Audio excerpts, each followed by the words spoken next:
Hello students, आज हम समझते हैं geometrical meaning of differentiability at a point. तो बिफोर स्टार्टिंग हम ज्योमेट्रिकल मीनिंग को समझें डिफरेंशियबिलिटी एट ए पॉइंट को, तो हम उससे पहले समझेंगे डिफरेंशियबिलिटी का मतलब क्या है किसी पॉइंट के ऊपर। तो हमारी डेफिनेशन कहती है let f x be a real valued function. यदि कोई फंक्शन एफ एक्स है जो रियल वैल्यूड फंक्शन है और वो डिफाइंड होता है ओपन इंटरवल ए कॉमा बी पर, तब और उसमें हमारा कोई इस इंटरवल ए कॉमा बी में, ओपन इंटरवल ए कॉमा बी में कोई पॉइंट सी बिलोंग करता है, तब एफ एक्स जो है डिफरेंशियबल कहा जाएगा या होगा at x equals to c पर if and only if limit of f x minus f c upon x minus c x tends to c exist finitely. तो ये हमारी डेफिनेशन कहती है, थियोरेटिकल डेफिनेशन। तो देखिए इसको हम समझते हैं ज्योमेट्रिकली इसका मतलब क्या होता है स्टूडेंट्स। तो ज्योमेट्रिकली हमें ग्राफ लेना पड़ेगा। तो late us consider the graph. Suppose ये हमारी एक्स और वाई एक्सिस है, तो यहाँ पर हम एक ग्राफ लेके चलते हैं। Let us suppose this is the curve and this is the curve y equals to f x. एक हमारा ये कर्व एफ एक्स है and let us consider here we have a point P जिसके coordinates हैं c, क्योंकि हमें differentiability x equals to c पर check करनी है, तो पॉइंट P का x कंपोनेंट हम c मानेंगे। तो ऑब्वियसली इसका जो y कंपोनेंट होगा वो fc होगा। अब स्टूडेंट्स पूछेंगे सर ये fc कैसे आया? तो बच्चों हमारा जो कर्व है वो y इक्वल्स टू fx है। ओके, fx हमारा कर्व है। जब हम इस x की जगह पर c पुटअप करेंगे तो हमारा बन जाएगा y इक्वल्स टू fc। तो मीन्स पॉइंट P के कोऑर्डिनेट्स हो जाते हैं हमारे C, FC। Okay fine. हम इसमें ये भी समझेंगे कि डेफिनेशन के अंदर डिफरेंशियबिलिटी में यही क्यों कहा गया कि limit of f x minus f c upon x minus c limit x tends to c, जब ये लिमिट एग्जिस्ट करती है फाइनाइटली, तो ही क्यों कहा गया कि डिफरेंशियबल होगा function at x equals to c पर। देखिए इसको और समझने के लिए हम क्या करते हैं, यहाँ पर एक बच्चों पॉइंट लेते हैं, पॉइंट P के नेबरहुड में पॉइंट लेते हैं, लेफ्ट नेबरहुड और राइट हैंड नेबरहुड, हम दोनों तरफ पॉइंट्स लेंगे। लेट अस सपोज हमने यहाँ पर एक पॉइंट लिया, suppose we have a point Q which is the neighbourhood point of P। अब देखिए नेबरहुड पॉइंट अगर हमने लिया है तो पॉइंट Q के जो हम कोऑर्डिनेट्स मानेंगे वो हम मान के चलते हैं C minus h comma f c minus h, ये हमारे कोऑर्डिनेट्स बन जाते हैं पॉइंट Q के। In the same way point R हम मानेंगे नेबरहुड, राइट हैंड नेबरहुड के अंदर पॉइंट P के, और उसके कोऑर्डिनेट्स हम लेंगे C plus h comma f c plus h. ये हमारे नेबरहुड पॉइंट्स आ गए स्टूडेंट्स। अब स्टूडेंट्स को दिक्कत आती है सर ये points C minus h f c minus h point Q के कोऑर्डिनेट्स कैसे आ गए? तो स्टूडेंट्स देखिए हम कह रहे हैं नेबरहुड पॉइंट्स हैं, तो इसको थोड़ा सा हम अच्छे से समझें। पॉइंट P से यदि हम परपेंडिकुलर ड्रॉ करें स्टूडेंट्स, तो पॉइंट P से हमने परपेंडिकुलर ड्रॉ किया है students. See this is the perpendicular. Okay, in the same वे हम पॉइंट Q से भी परपेंडिकुलर ड्रॉ करते हैं। ओके, ये पॉइंट Q से हमने ड्रॉ किया। तो देखिए और इसी तरीके से हम पॉइंट R से भी परपेंडिकुलरली हम ड्रॉ करेंगे। तो स्टूडेंट्स यहाँ पर आपको ये दिख रहा है साफ साफ कि इस डिस्टेंस को बेसिकली यहाँ से यहाँ तक के डिस्टेंस को हम कह रहे हैं C। ओके, ये डिस्टेंस हमारा C है ना, क्योंकि ये पॉइंट P का फुट पॉइंट है बच्चों। ओके, तो अब देखिए नेबरहुड है, तो नेबरहुड मतलब थोड़ा सा पहले होगा, तो मीन्स वो h डिस्टेंस पहले है। ओके, तो मीन्स ये जो डिस्टेंस है ये हमारा C माइनस एच हो गया यहाँ तक का डिस्टेंस, और इसी प्रकार से ये डिस्टेंस हमारा C प्लस एच हो गया। ओके, तो ये हमने पॉइंट P के कोऑर्डिनेट्स माने, पॉइंट Q के माने, पॉइंट R के माने स्टूडेंट्स। तो होप आप लोगों को समझ में आ गया होगा। अब हम इसके डिफरेंशियबिलिटी की तरफ को धीरे धीरे चलते हैं। देखिए सपोज हम यहाँ पर ड्रॉ करते हैं, हम एक QP ज्वाइन करते हैं स्टूडेंट्स, बहुत अच्छे से समझिएगा इसको। सपोज हमने यहाँ पर QP को ज्वाइन किया स्टूडेंट्स। ओके, तो अब ये QP क्या बन गया? QP बन गया हमारा कॉर्ड। है ना। तो हम यहाँ पे कह सकते हैं now p q becomes the chord. तो हम अगर पूछें बेटा आप लोगों से slope of chord p q या q p, what is the slope of the chord p q. हम स्लोप का फॉर्मूला जानते हैं कि y2 minus y1 upon x2 minus x1 होता है स्टूडेंट्स। तो यहाँ पर स्लोप ऑफ पी क्यू देखिए y2 माइनस y1, तो मीन्स ये हो जाएगा f c minus h minus f c the whole upon c minus h minus c, तो यहां से बन जाता है माइनस h। तो ये slope of chord p q हो गया स्टूडेंट्स। ओके, अभी हमने केवल कॉर्ड पी क्यू की बात करनी है। फिर इसके बाद देखिए अब धीरे धीरे क्या होगा, when point Q approaches two point P, जैसे जैसे पॉइंट Q P की तरफ अप्रोच करेगा स्टूडेंट्स, तो हम आपको देखिए डायग्राम से आपको थोड़ा समझाने की कोशिश करते हैं कि यहाँ पर क्या पॉसिबिलिटी होनी शुरू हो जाएगी। देखिए जैसे पॉइंट अब हम यहाँ माने तो हमारा जो कॉर्ड है वो इस बार अब ऐसे बनेगा। ओके, और अगर क्लोज में जाएगा तो हमारा फिर कॉर्ड ऐसे बनेगा। ओके, और क्लोज में जाएगा तो कॉर्ड हमारा ऐसे बनेगा। तो जैसे जैसे point Q approaches to P होगा तो ये जो कॉर्ड PQ है अल्टीमेटली ये टेंजेंट बन जाएगी और ये कही जाएगी उस समय पर लिमिटिंग टेंजेंट। ओके, तो यहां पर निकल के आता है when Q tends to P। Okay, तो students Q tends to P कब होगा, है ना, ये होगा जब हमारा H tends to 0 होगा। In that case then the chord PQ becomes limiting tangent।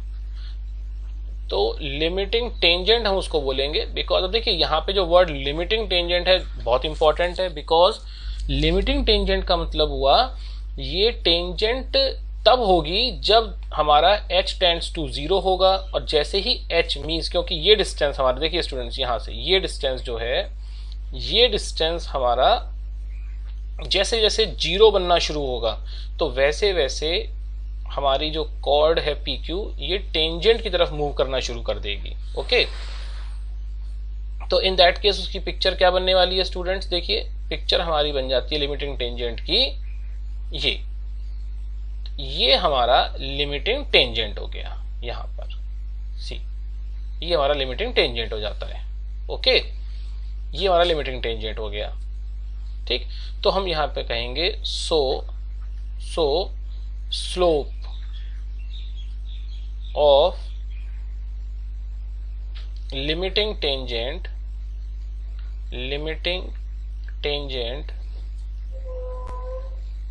PQ। Okay, limiting tangent PQ का हमारा स्लोप क्या कहा जाएगा, f c minus h minus f c the whole upon minus h limit h tends to 0। तो ये हमारा बन जाता है, मींस जो इसी को हम लोगों ने क्या बोला था स्टूडेंट्स थ्योरी के अंदर, यही हमारा कहलाया था LHD। तो इसका मतलब LHD क्या रिप्रेजेंट करता है, LHD रिप्रेजेंट करता है slope of the limiting tangent from left hand side. Okay students, अब इसी तरीके से हम सेम एकदम RHS को भी डील करते हैं, RHD को भी हम समझते हैं कि RHD हमारी क्या कहलाती है। तो इसके लिए हमारे को फिर से ज्योमेट्रिकल थोड़ा सा समझना पड़ेगा। चलिए आगे मूव करते हैं। सी,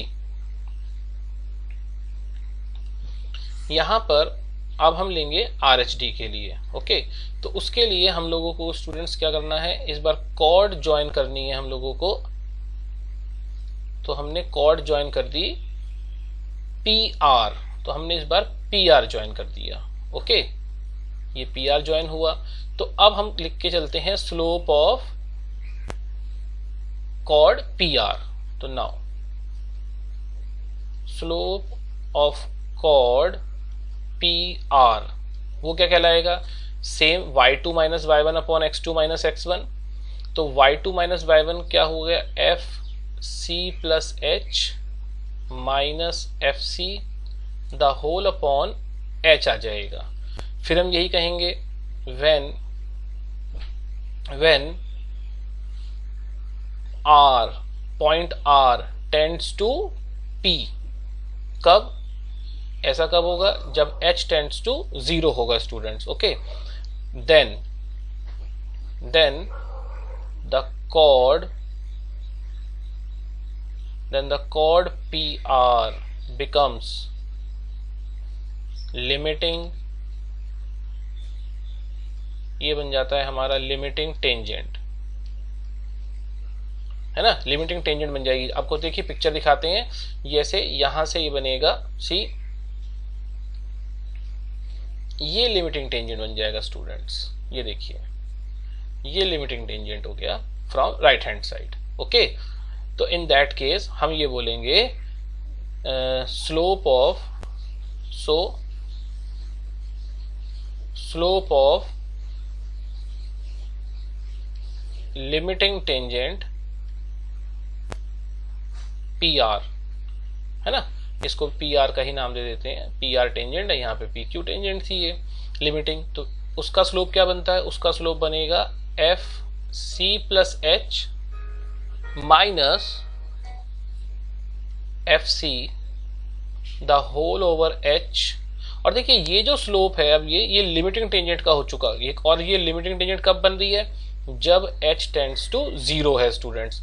और हमने यही कहा था, इसको जब थ्योरेटिकली पढ़ा था, तो ये कहलाता है RHD। ओके, अब हम कहते हैं, देखिए व्हेन, अब यहाँ पे एक बात और समझिएगा ज्योमेट्रिकली, अब होने क्या जा रहा है स्टूडेंट, सी, हम लोग थ्योरी को परफेक्टली समझते हैं। देखिए अब यहां से दो लिमिटिंग टेंजेंट्स बन गई हैं स्टूडेंट्स। ओके, तो हम बोलते हैं when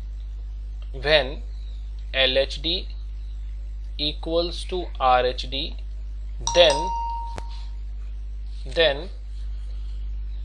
F is said to be differentiable at x equals to C। तो इसका मतलब क्या है, दैट इज, इसका मतलब ये हुआ slope of limiting tangent from left hand side equals to slope of limiting tangent from right hand side. That is, इस बात का मतलब ये हुआ स्टूडेंट्स कि जो लाइन है QPR, it means the line QPR is a straight line and nothing but it is a tangent to the curve at point C,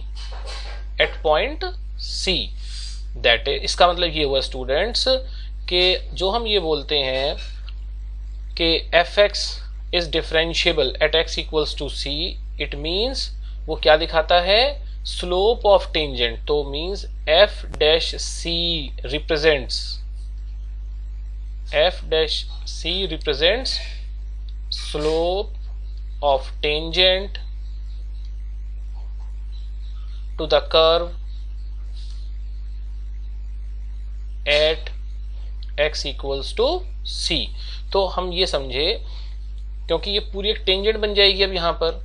okay students, देखिए आपको एक बार फिर समझना पड़ेगा, ये इस समय पर ये पूरी स्ट्रेट लाइन हो चुकी है। ओके, और ये स्ट्रेट लाइन होकर के ये एक टेंजेंट का काम कर रही है, और ये पूरी स्ट्रेट लाइन कंप्लीटली टेंजेंट कब बनेगी, जब लेफ्ट हैंड साइड की तरफ से टेंजेंट और राइट हैंड साइड की तरफ से टेंजेंट दोनों सेम स्लोप रखेंगी।